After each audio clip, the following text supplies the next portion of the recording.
네, 고린이 아빠의 투자일기. 오늘은 모노폴리를 알면 트럼프가 보인다라는 제목으로 한번 이야기를 진행해 보도록 하겠습니다.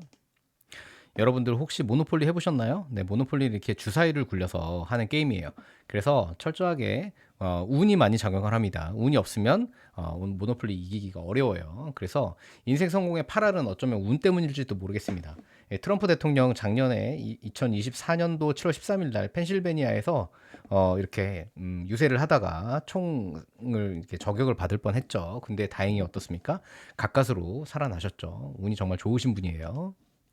자, 근데 모노폴리는 불운을 극복할 수 있는 협상 시스템이 있어요. 이게 뭐냐면 모노폴리를 안 해보신 분들 위해 잠깐 설명을 드리자면 모노폴리는 이 부동산 게임이잖아요. 우리나라 부루마블하고 비슷합니다. 근데 다른 점이 뭐냐면 이 색깔별로 토지를 다 소유를 해야 건물을 지을 수가 있어요.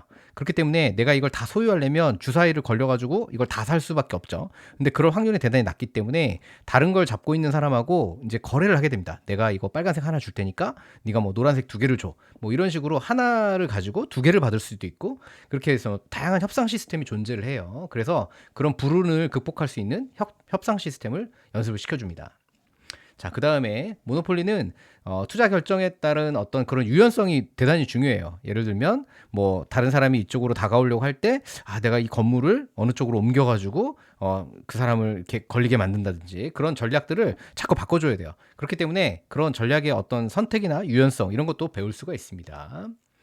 그 다음에 또 중요한 게 모노폴리에서는 그 파산의 경험도 훈련을 시켜줘요. 네, 모노폴리 하다 보면 이제 재산이 다 돼가지고 파산을 하게 됩니다. 아이가 울고 있죠. 네, 정말 게임에서 지면 정말 슬픕니다. 어른도 짜증이 나요.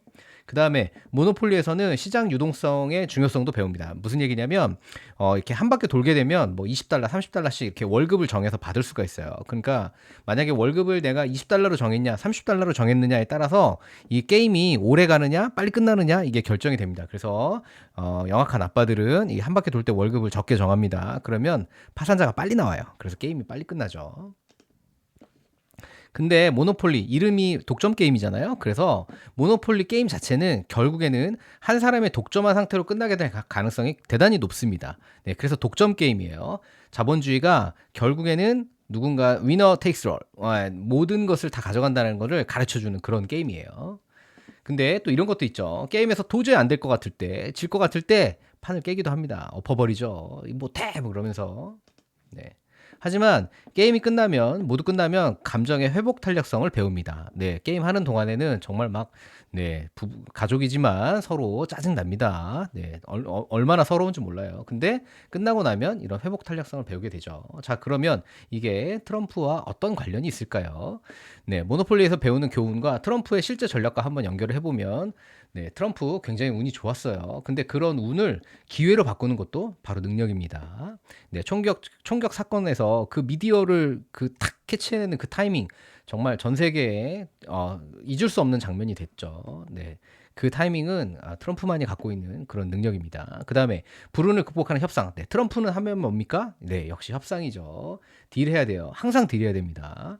예, 그다음에 투자 결정과 유연성이 되게 중요한데 트럼프의 승리 이 공식 중에 성공 가도를 달렸던 것 중에 이 맨해튼 고급화 전략이라는 게 있어요. 이 맨해튼이 한때 되게 침체돼 있었거든요. 근데 트럼프가 자신의 이름을 이렇게 붙이면서 맨해튼의 건물들을 대단히 브랜드화하기 시작해요. 네, 그러면서 뭐 시하고도 막 협상을 하고 거기서 뭐 세금도 깎아달라 하고 그러면서 정말 그런 유연성을 발휘해가지고 그런 상황에 따른 기민한 대응을 해서 이게 대단히 성공을 합니다.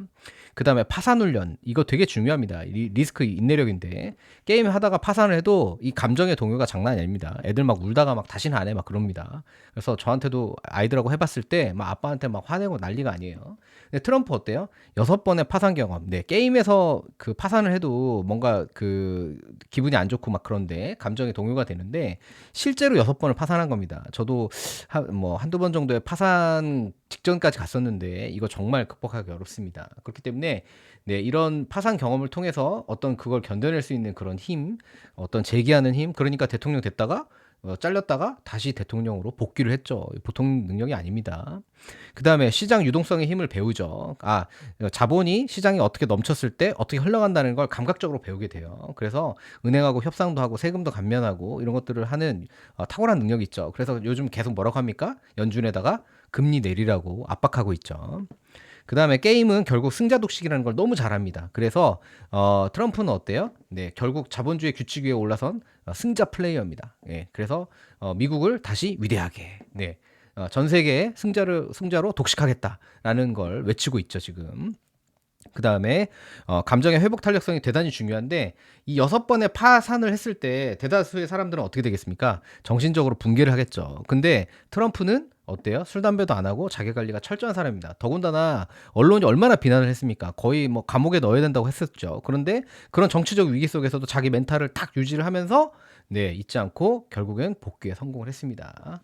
그다음에 요 마지막에 네, 판을 깨는 전략. 네, 모노폴리에서 아이가 판을 엎는 것처럼 트럼프는 기존 룰을 그대로 받아들이지 않아요. 네, 그래서 지금 어때요? 관세에 다 흔들어 놓죠. 그래서 흔들거나 무시함으로써 지형 자체를 바꿔버리는 플레이를 합니다. 그래서 남들이 뭔가 예측하는 걸 굉장히 싫어해요.